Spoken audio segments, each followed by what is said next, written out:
This podcast was brought to you by a shameless plug. But seriously, there's a new series on YouTube, School of Movies, made by Alex and Sharon Shaw, who are awesome guys. They need support. Check out their work.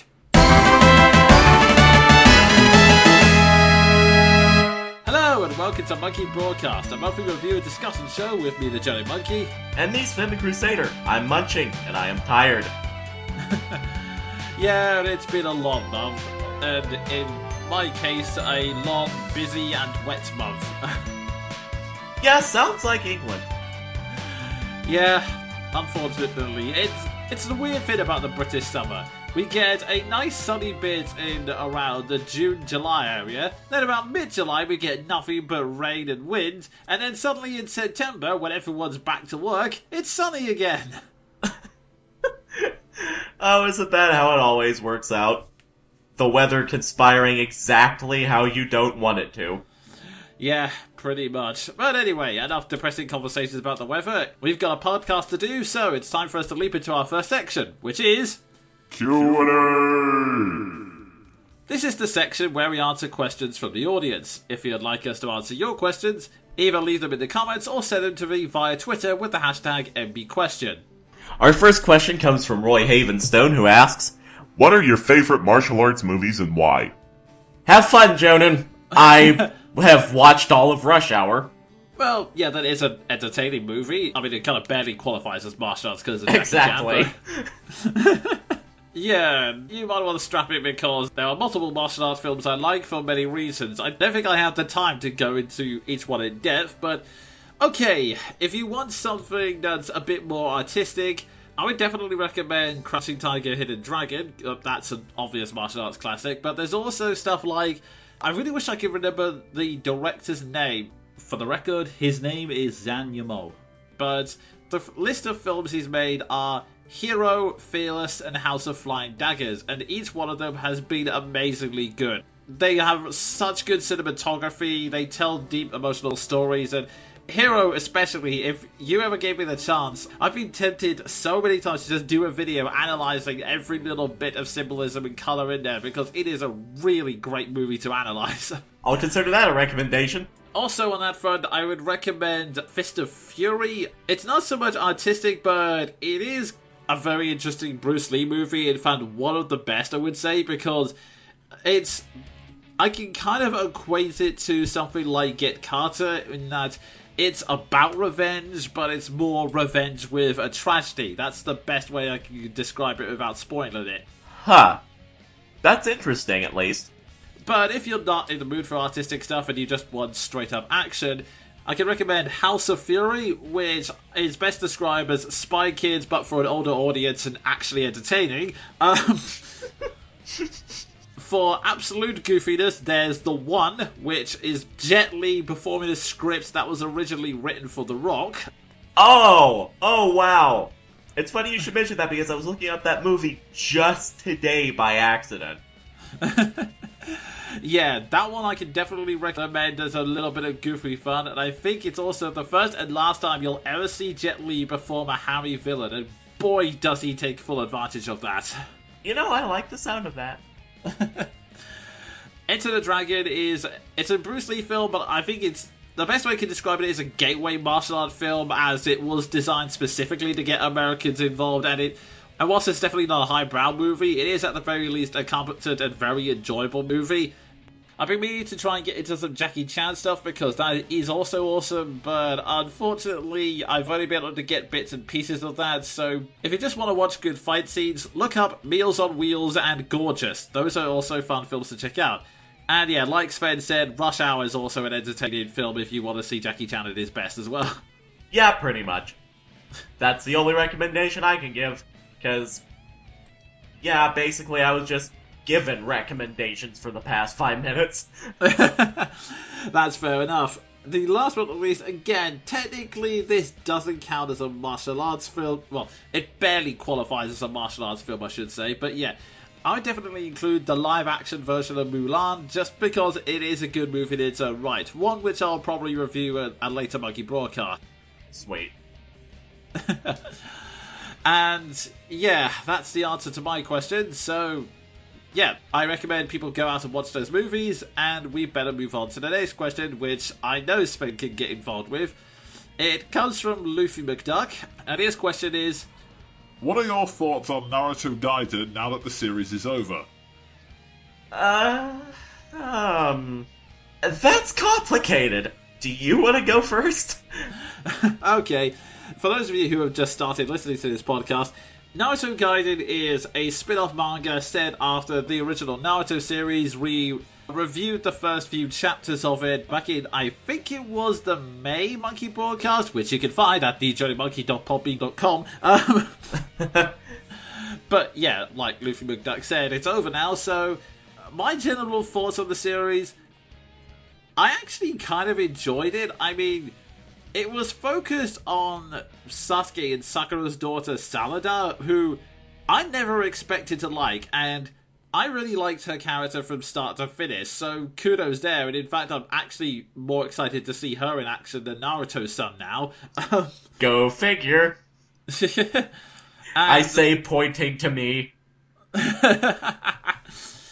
And on top of that, Naruto himself has actually become a lot more interesting as a character, because it sounds obvious to say, but he's basically a shonen hero who's now grown up. So whilst he still has little bits of the ego streak and some over-the-top reactions, most of the stuff that made him whiny and annoying and over the top have been toned down, and he's incredibly wise and knows how to handle situations instinctively. So you can see why people follow him as a leader. Like, there's a bit of emotional drama with Salada because she's not sure who her real parents are, but Naruto knows exactly the right thing to say, and it's one of the few well-written speeches in Naruto in the last few years. And the way he deals with the villains, who are basically just clones of Sharingan eyes, which is weak for reasons I'm sure we'll get into later.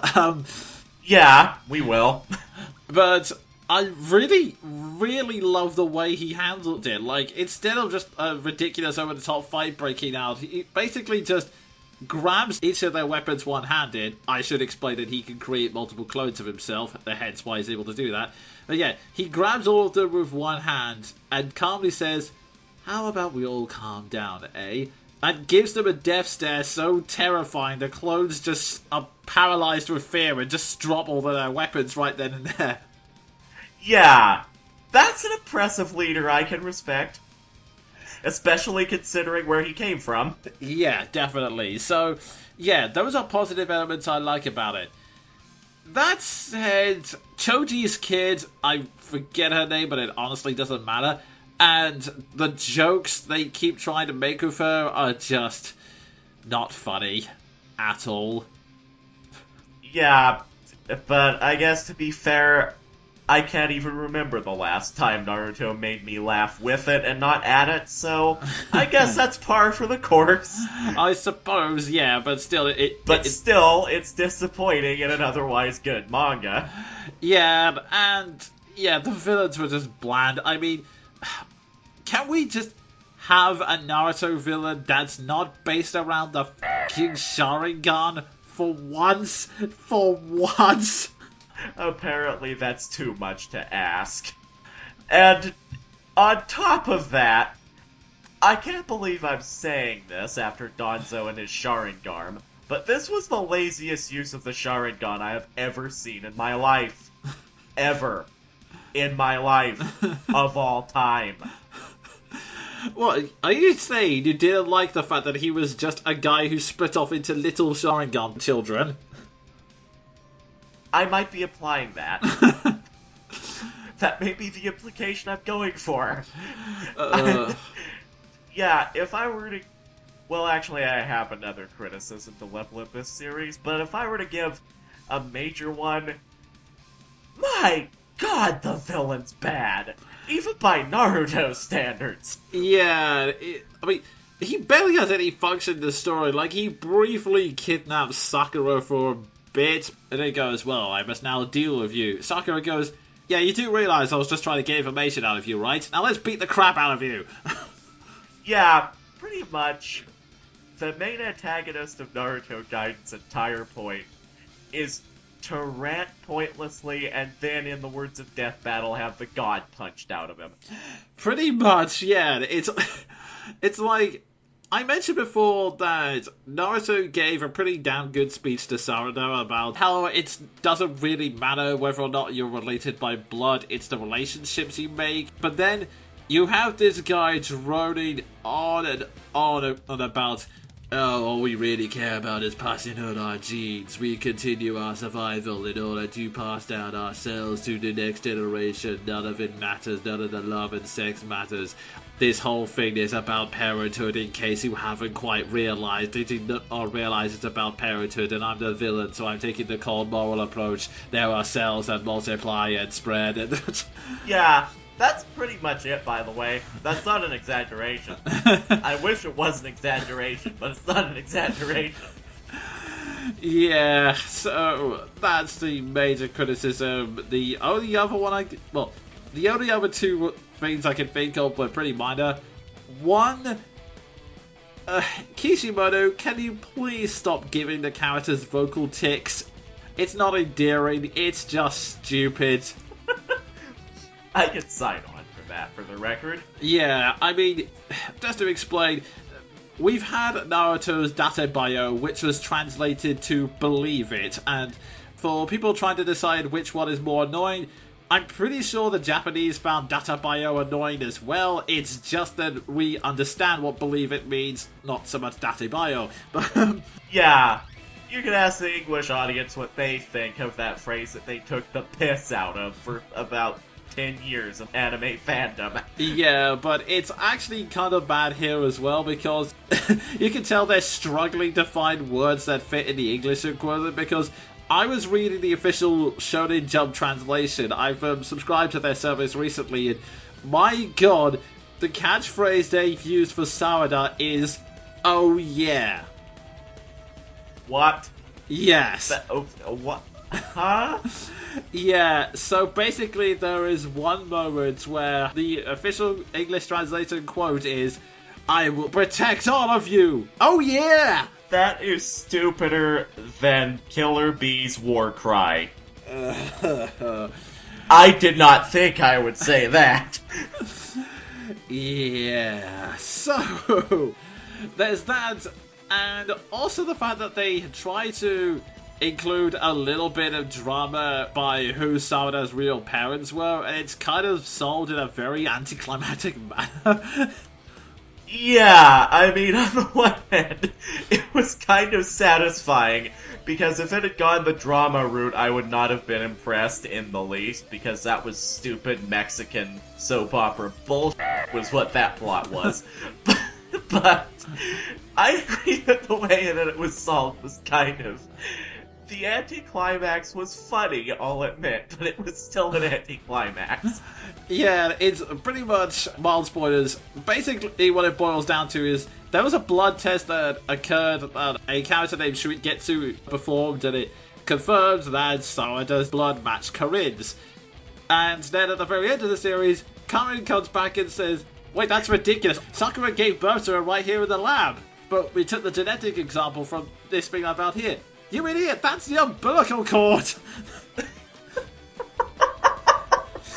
Again, it's really funny, but basically the plot is resolved by Suiketsu being an idiot.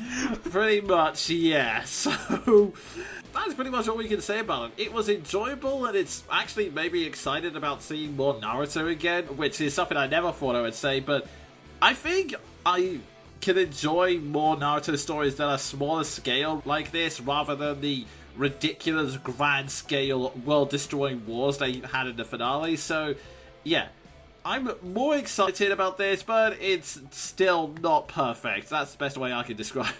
Yeah, that's pretty much the best summary, because it's good. It is unironically good.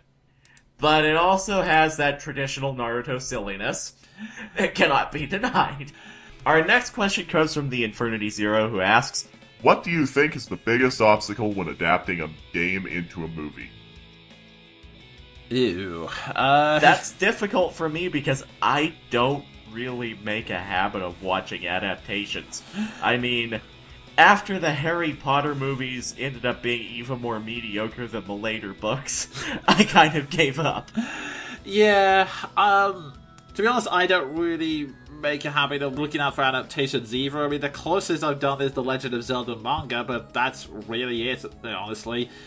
I gave this some thought, but I think the biggest problem that I can think of off the top of my head is basically trying to find something to substitute for the gameplay. I mean, back in like the 80s and 90s when everything was just pixel art, there was more of a demand for these things to be turned into movies because, well, you wanted to see what Mario bouncing on something would look like in 3D. But now that we're developing graphics on par with CGI movies, you're really going to have to work hard to try and find something that was worth essentially giving up the control.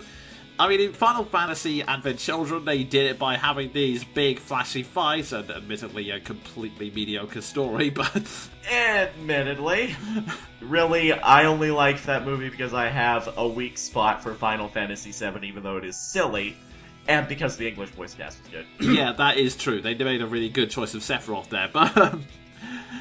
yeah, I think it's just trying to find a substitute, either for the action or just trying to find a new angle to go with the story, and I think that's the most crucial element because, yeah, I think where most people get it wrong is just trying to replicate the action of the games, but it's less interesting to watch because, well, you're not in control of it, basically.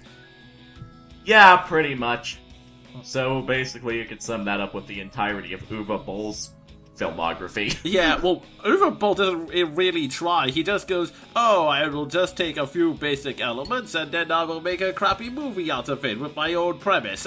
Pretty much, actually. He's like the Michael Bay of video game adaptation cinematography. Well, to be fair, I don't think Michael Bay has ever challenged his critics to a boxing match and beat the ever-loving crap out of them. With the size of his ego, it wouldn't surprise me. But moving on from that. Yeah.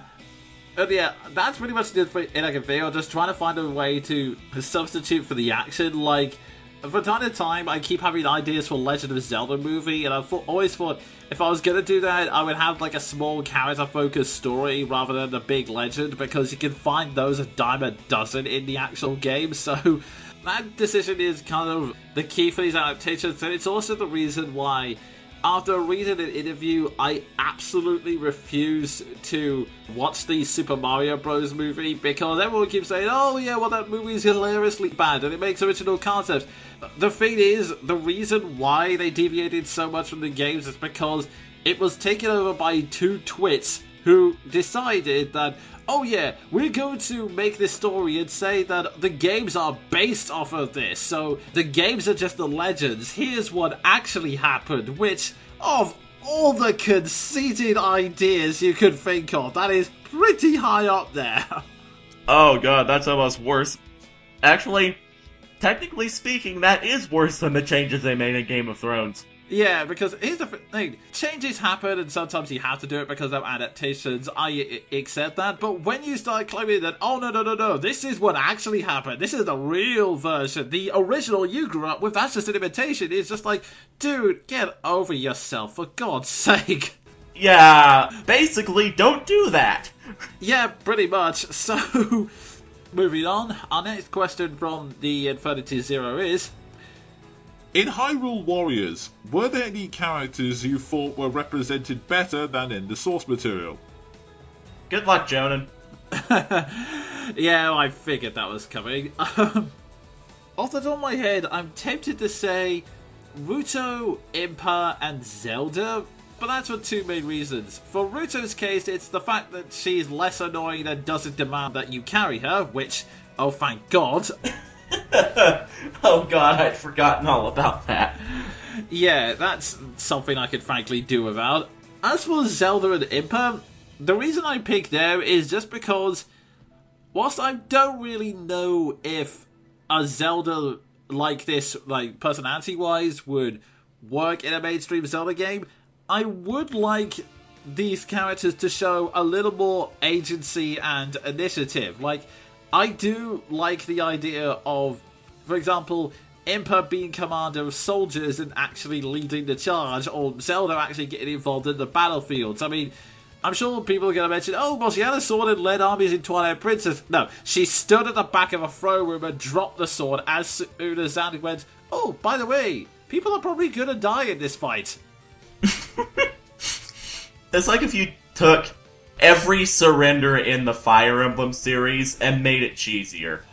Pretty much, yeah. So, yeah, what I'm going to say is, I like this just because they had agency and were actively getting more involved instead of going, Link, you go ahead and do this mission. I'll just kind of sit here waiting, keeping myself safe. Oh, wait, no, I failed that. Sorry. Yeah, I get what you mean, because especially with Impa's case, considering she's implied every single time to be some kind of badass, which we don't see. Yeah, that is true. I mean, the closest that we ever got to that in Ocarina of Time is crossing their arms and teleporting. Yeah, and I mean, that looks cool, but please back it up. Yeah, so it was pretty cool to see her actually doing something in Hyrule Warriors, but yeah, other than that, the only thing I can think of off the top of my head is young Link, and that's only because I really like his fighting style. That's about it, really. And because we're kind of a little low in the backlog, this leads into a third question from Infinity Zero. Okay, our third question from Infinity Zero is, what are the most memorable examples of the theme music power-up you've seen? Considering that's one of your favourite tropes, I'll let you go ahead of this one. What's funny is that that's one of my favorite tropes, but I'm having the hardest time thinking of instances of it right now. I mean, immediately what comes to mind is Death Battle Iron Man versus Lex Luthor. Oh, yes, that use of MK allies, was it? I'm not playing God. All this time, I've been playing human.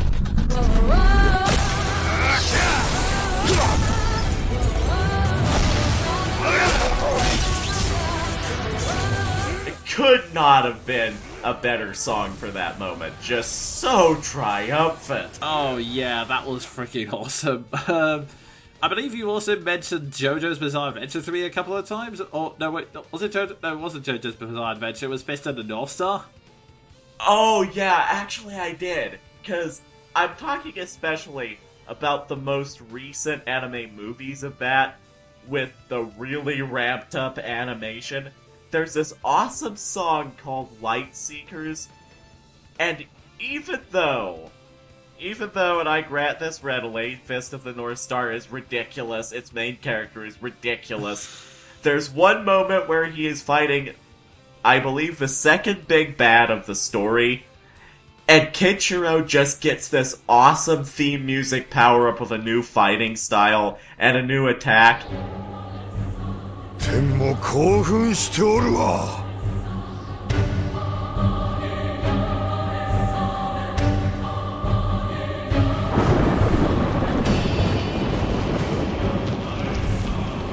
これは氷だ。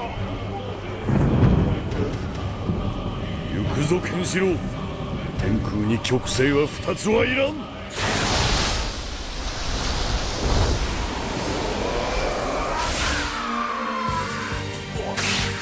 And even for Fist of the North Star, which is pretty much on par with Dragon Ball Z as far as new attacks go and new forms, that moment is awesome. Having just recorded the audio for this podcast, I can agree with Sven that it is an awesome moment.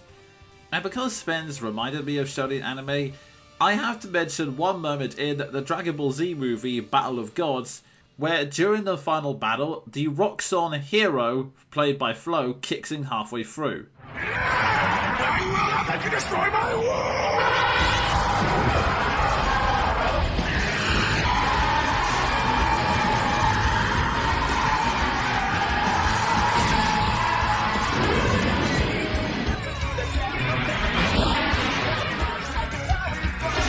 Admittedly, the rest of the fight was kind of anticlimactic, but that one moment I was thinking, oh yeah, that is actually pretty awesome. Yeah, I can imagine that. And funnily enough, for a villainous example of this trope, I hate to go back to Bleach, because it's the guiltiest of guilty pleasures, but in the anime, Kenpachi versus Neutra, Neutra's release form and the first appearance of the song Treachery by Shiro Sagisu. I am not going to die here! Now, pray! Santa Teresa!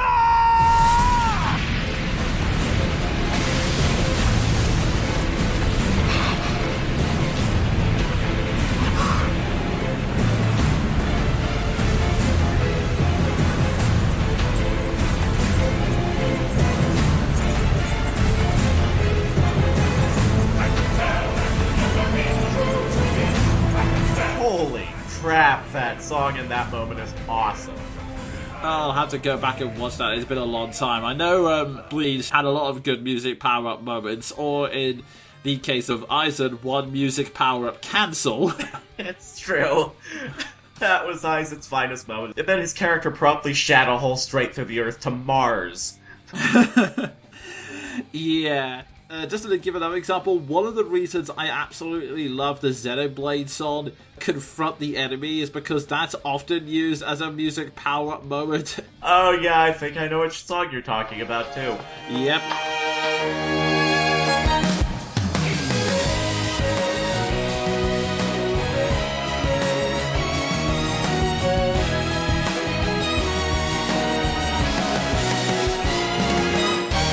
It's a great song for like any moment of triumph, and it's used in pretty much every single triumphant battle, and it kind of suits every single one, not gonna lie.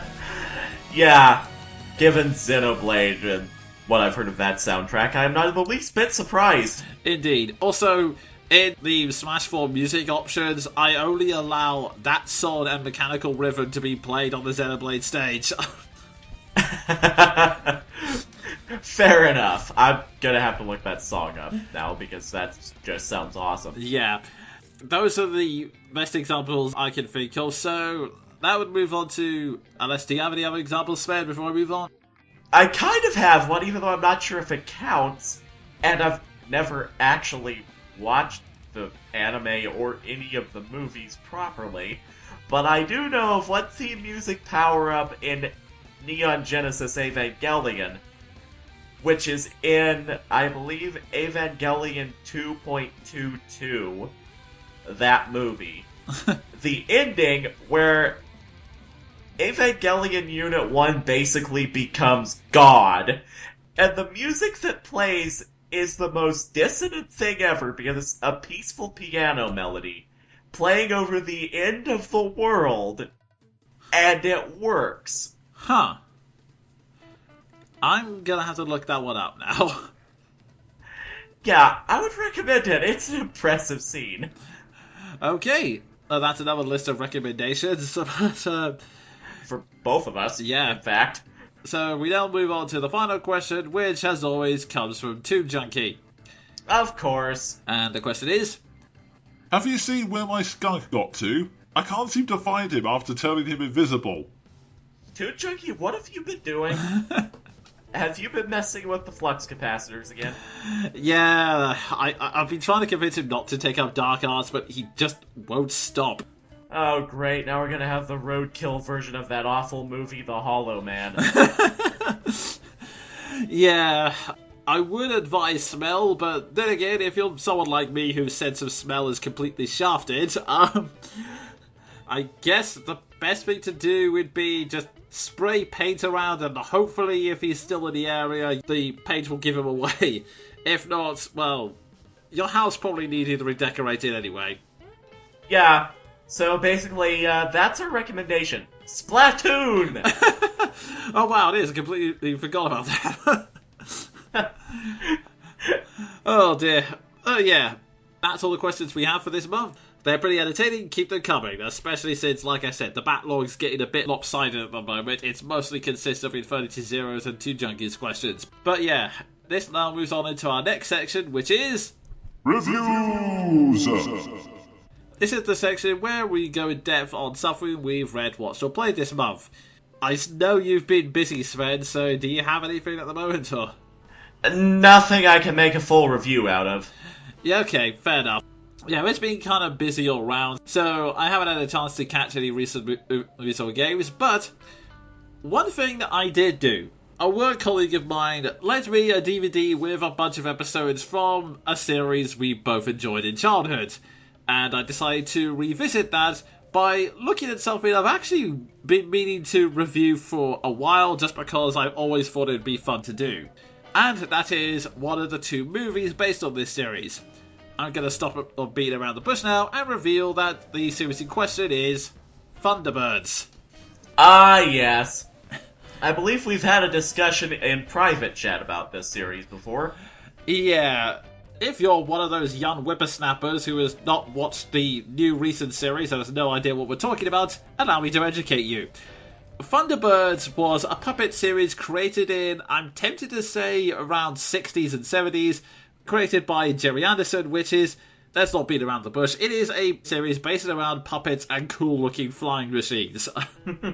The premise is based around an organisation known as International Rescue, which basically flies all over the world saving people whenever they're in distress using specialised machines known as Thunderbirds. These are divided into Thunderbird 1, which is the scout craft, Thunderbird 2, which provides all the rescue gear, Thunderbird 3, which is a giant space rocket, Thunderbird 4, which is the submarine, and Thunderbird 5, which is a satellite that breaks pretty much every single part of the Data Protection Act.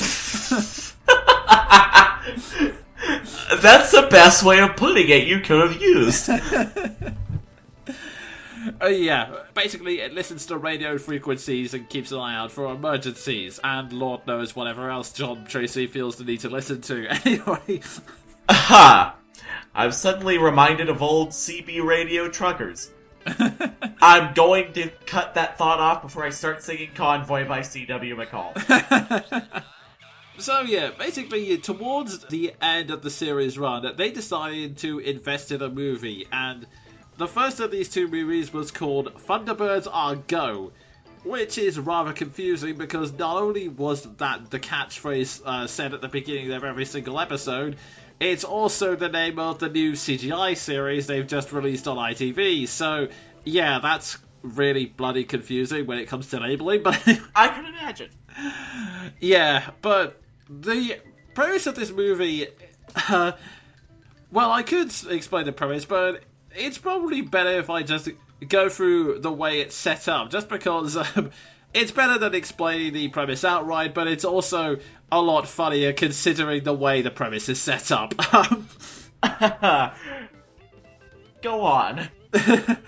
Yeah, basically, we're introduced to this new craft known as the Zero X, an incredibly fancy space rocket which should hopefully carry its astronauts, what the hell passed me, on the first manned mission to Mars. And yeah, one thing you should remember about Thunderbirds and Gerry Anderson, its creator, is that he grew up near an Air Force base, so he was very keen about procedures and all of the build-up to a machine taking off. And I mention this because the Zero X is about to launch for its mission to Mars, but it first has to go through the proper procedures, like all of the different compartments that slowly attach to each other in a sequence which, if you take out the opening title crawl and the 1 minute burst of exposition where the guy is explaining that this is a manned mission to Mars, it takes about 7 minutes. My God! Yeah, it's 7 minutes of machinery moving very slowly, and the cranes that will move the next part of the machinery moving very slowly into position. This has inspired a lot of Japanese people, which should come as no surprise to anyone, but even by those standards, this is the type of transformation sequence that would have Sailor Moon going, Jesus, how long are you taking? Oh my God. So basically, this is the theme music power-up that would require all of the Mountain King. Pretty much, yeah. It's eventually, after freaking forever, the ship finally launches, but it runs into a problem. And unfortunately, it's a problem that's been plaguing the series from day one. See, just to go into some of the positives, the most tense sequences in Thunderbirds have always been the rescues themselves, because they're always treated very seriously, and if you ever get the chance, look up Fire Flash landing sequence on YouTube. It's in the first episode, and it's really amazing considering that it's all puppets, but it's actually a lot more tense than some modern-day action films, frankly. Basically, what I'm trying to say is that the rescues are always the most exciting part. But unfortunately, they don't always have faith in that, so they kind of introduced this villain called the Hood. And I'm not kidding, that is his actual name. Which is bizarre, because he doesn't actually wear a hood in the entirety of the series. You know what? No comment! Yeah, the Hood is this absolutely awful villain who is basically trying to steal the secrets of International Rescue's technology because apparently it will make him rich, but he's also serving this spy master because we don't know consistency, and he also has hypnotic magic powers, but it's only over one specific person who just happens to be living with the Tracy family. He's a mess of a character, basically. Yeah, it sounds like it. I'm going to go ahead and make the suggestion that he and Shin Uchiha from Naruto Gaiden get together, have coffee, and be Really much. In fact, actually, it's funny, I never made the comparison in my head, but now that you brought it up, said hypnotic powers occurs by his eyes glowing unnaturally, so... Oh, no! Yeah, but anyway, he shows up to steal the secrets of the technology of Zero X, which A, seems kind of pointless seeing as it's already taken off, and B, he decides to do so mid-flight. That just seems impractical, dude. Yeah, especially since, whilst he's seen around taking photos, he decides to stand on one of the hydraulics, forgetting that when an engine is active, those hydraulics move. So he gets his foot crushed when one of the hydraulics does so, and he barely manages to get the crushed bloody mess that was his foot out in time. But in doing so leaves his boot behind, which causes the engines to seize up and they have to abandon the launch. Wow! So yeah, we then cut to a meeting much later on where someone goes, okay, we have just read this report of exactly what happened. We can all agree it's sabotage, and would you be in favour of performing a second launch? And everyone is okay apart from one guy, who is admittedly a snarky bastard because when asked, are you saying we can't handle our own security arrangements? He said, I've just read a 862-page report saying we can't. That's my kind of character. Yeah, but his solution isn't that much better. He decides, I'm not going to go ahead unless we can get International Rescue involved. Now, I should mention that, yeah, International Rescue have a wide selection of equipment. But there is a problem with his suggestion, and the clue is in the name. International Rescue. They're not a security company. They are a rescue service. This is the equivalent of saying, oh, I don't know if we can handle these terrorists alone. Better call the paramedics. Oh my god. I see the issue. That's not where you want the Thunderbirds, that's where you want the Thundercats. Yeah, they would do a lot better in these circumstances, and we come onto the International Rescue Service, and even their leader admits we have a very specific rule in place that says we don't launch a Thunderbird unless someone's in danger. But, and I swear to God, this is his actual reasoning, rules were made to be broken. What? Not these rules. These are literally rules of engagement, you complete twazik. Yeah, so that's basically the premise. Throughout the first half of the movie, International Rescue is involved with launching the ship, which I still don't get the logic behind this. I mean, granted, International Rescue does have agents designed for espionage, hence Lady Penelope and the reason she's involved in this series, but the general public doesn't know this, so what the hell were they thinking? This is such a chorus of stupidity, I can't believe it made it past the cutting room floor. Yeah, but that leads into the rest of the movie. Once you get past how ludicrous the setup of this premise is, the actual structure of the movie is perfectly fine and actually really enjoyable. You've got the first half, which is basically international rescue seeking out the Hood and destroying his plan, which, without spoiling much, it really isn't much better than what he had originally. Oh god. Although it does end in the Hood's death, which I am very approving of. He gets blown up in a helicopter and drowned in the sea. Yeah, deserves no less by this point, I think. There's a big moment when Zero X goes to Mars and then comes back, but there's a problem in re-entry, and they have to rescue them. And what I actually will say is the best part of the movie, because it is a really intense sequence, especially since...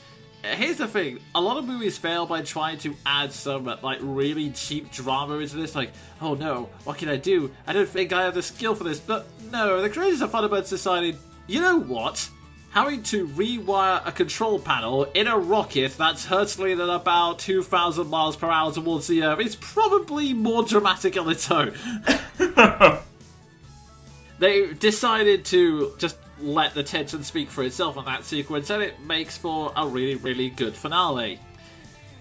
The problem is, I've already mentioned that one of ThunderBird's strength is the rescue missions. The other one is also what kind of leads into the weakness of this film. See, to explain a little bit about the conception of ThunderBirds, Jerry Anderson was a man who wanted to make live-action films, but because he was an up-and-comer, kept getting puppet stuff. So he decided, if they're going to keep forcing me with puppet stuff, I'll treat this as a serious live-action film and make it so good people will hire me to do other things. So, not only does ThunderBirds look and sound a bit more cinematic, for lack of a better term, but each episode, when you include the advert breaks or commercial breaks, whatever you want to call them, when you include those, each episode was an hour.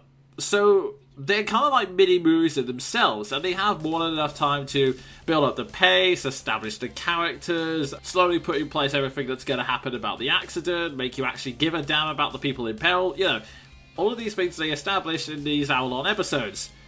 The problem is, this movie is 90 minutes long, so it's basically a standard ThunderBirds episode, but with half an hour of filler.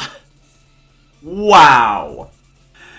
Yeah, so they kind of got a big budget and they needed half an hour to fill, so there is a lot of this movie which is basically filled with sequences that look amazing but don't really accomplish much. Like, I'm not going to give all of it away, but I am going to focus on two sequences that kind of show why this movie wasn't a big success, because unfortunately it was a flop at the time and I kind of see why. The first, this happens about midway during the film.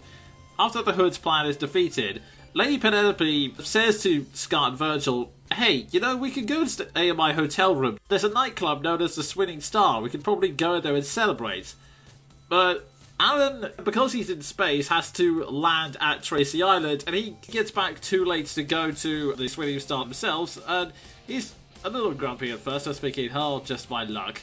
And then says to some of the others, hey, why don't we go to the mainland, enjoy ourselves for the evening? And it's up to Jeff Tracy to go, are you freaking insane? We're a rescue operation. We can't leave the base on land. Oh my god. The parade continues. Yeah, so Alan gets very grumpy about this, and this starts to transfer into his dreams. And what we have is a dream sequence that, well, from a technical standpoint, it looks really amazing, and you can see that they were experimenting with a budget to try some more abstract imagery and sets you wouldn't normally see in ThunderBirds. On the other hand, it's a dream sequence that doesn't contribute anything to the plot and goes on for 10 minutes. That is almost as bad as the crotch telescope dream sequence from the Magic Voyage.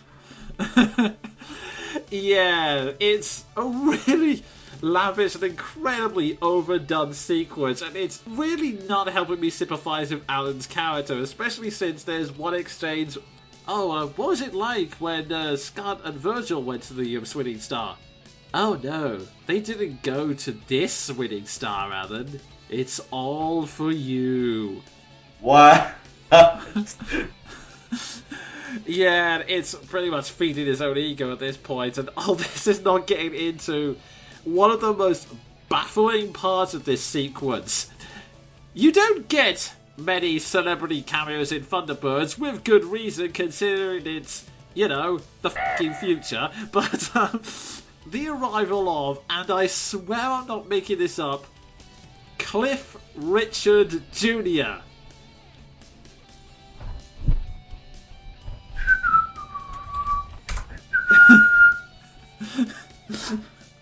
Okay, quick search later, and I still have no idea who that is, so go ahead and explain.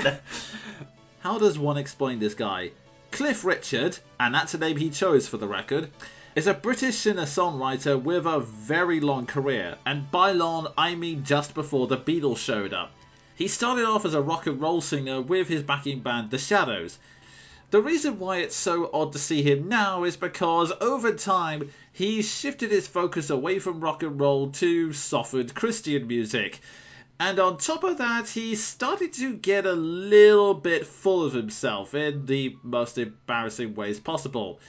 Just to give you an example of this, when he was in the audience for a tennis tournament and the game was delayed due to a rainstorm, he suddenly got up and started singing "Congratulations and Jubilations" right in the middle of the audience. It's just as embarrassing as it sounds. But if you want to see just how embarrassing this guy can get, I recommend looking up the music video for Saviour's Day, which is so creepy it borders on cult territory at times. Okay then! But yeah, point is, of all the people to carry Leo in it, he shows up and performs a song. And by song, I don't mean just replaying the chorus or the first verse. I mean a full 3-minute song in puppet form. Wow. Wow, ThunderBirds? Yeah, once you get past that beyond thing, it's basically just 10 minutes to establish that Alan's feeling a bit miffed behind this, and it kind of sets up in the finale later when Alan's reward for taking part in the rescue is going to said Swinging Star. And that reminds me, this is something, the dream sequence is bizarre enough, but the real what the hell moment came in the scene just after, which is actually kind of funny because it only just dawned on me how silly this was when I was watching it again today, just to remind myself. Okay, it's an example of why ThunderBirds' realism, or at least striving for realism, kind of shot itself in the foot, because the next scene they're all hanging around, but Alan's still in a bit of a grump. He doesn't expressly say why, but someone throws a beach ball at him and he says something like, "Oh, can't a guy get some peace around here?" or something like that. And then the scene continues and Jeff Tracy just reports on news that, as it turns out, Zero X is being very successful. After 6 weeks in space, they finally reached Mars. And I thought, oh, well, that's pretty cool. They're at least acknowledging that space travel doesn't take an entire week. And wait, hang on. 6 weeks? Alan's grumpy about not going to a nightclub for 6 weeks? Oh my god! Okay, I can understand. You're not allowed to do what you want to do because of family engagements. It's annoying. I get it, but 6 weeks? Jesus, even the grumpiest teenager doesn't hold a mood for that long. Even the Grinch doesn't hold a mood for that long. Yeah, suffice to say, I'm not sympathising with Alan's character at all. But I mentioned there was another sequence. It's basically 06 landing on Mars and having a look around. This is when it gets into weird 1950s sci-fi movie territory, because they're exploring around on Mars and they're discussing amongst themselves the possibility that Mars could inhabit life. And then one of the astronauts utters a line which is unique in that it is simultaneously one of the greatest sentences ever written, but it's also one of the dumbest things I've ever heard. His response is, and again, I'm quoting here, "I agree with you, Doctor. But you know, I've always been fascinated by this phrase, life as we know it. I have a feeling we will encounter life as we don't know it." I can't tell if that's ThunderBirds or William Shatner. It does sound like something you would perform, yes. So, anyway. It just needs more dramatic pauses.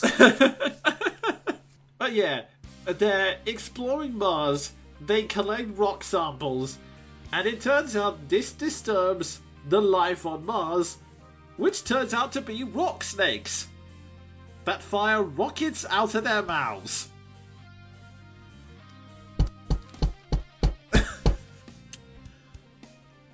What?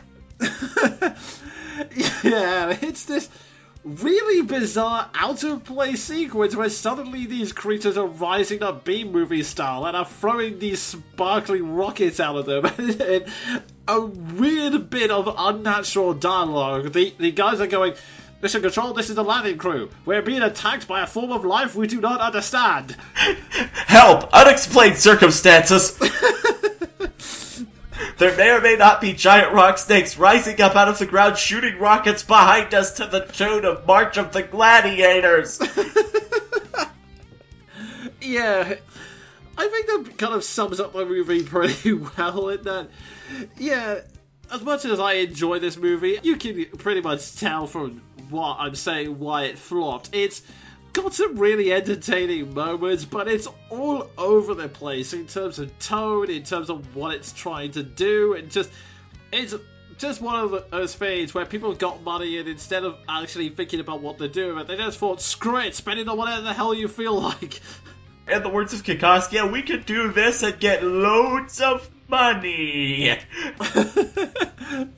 Yeah, pretty much. So, I think the best way to sum it up is, if you're a ThunderBirds fan, if you haven't seen it, I would definitely recommend checking it out just for as a completionism, but at the same time, you can say, oh, it's the 60s, or oh, ThunderBirds was always like that, but after watching some episodes again recently, no, I can say that very few episodes of ThunderBirds were like this. Maybe Cham Cham, but that's only because the premise of that was ludicrous, but even then... At least it could be one of those guilty pleasure movies, like saying that you like Street Fighter the movie. Yeah, I think that's the best way to put it in. It's pretty much a guilty pleasure. I mean, there are some genuinely good scenes, like I said, the rescue mission, but if you're trying to analyze it in any kind of serious movie-making sense, or even to try to enjoy it as a good movie, you may be disappointed and just flat out. I mean, there's nothing in it to offend you, and there's nothing specifically wrong, save for how loosely connected the premise is. It's just filled with moments that make you go, yeah, but wait, what? What? How? Basically, it would be the equivalent of going into Street Fighter the movie, not really expecting anything remotely to give a damn, and just going in to enjoy Raul Julia beholding Satan as he falls from heaven like lightning. Yeah, pretty much. I mean, it's either that or the example I will give is, it's like going to see Michael Bay's Transformers, except you're actually going to have some fun at the end of it. Ouch! Yeah, and before any hideously designed robots start marching on towards my doorstep, we better move to the next section, which is Quickfire Reviews!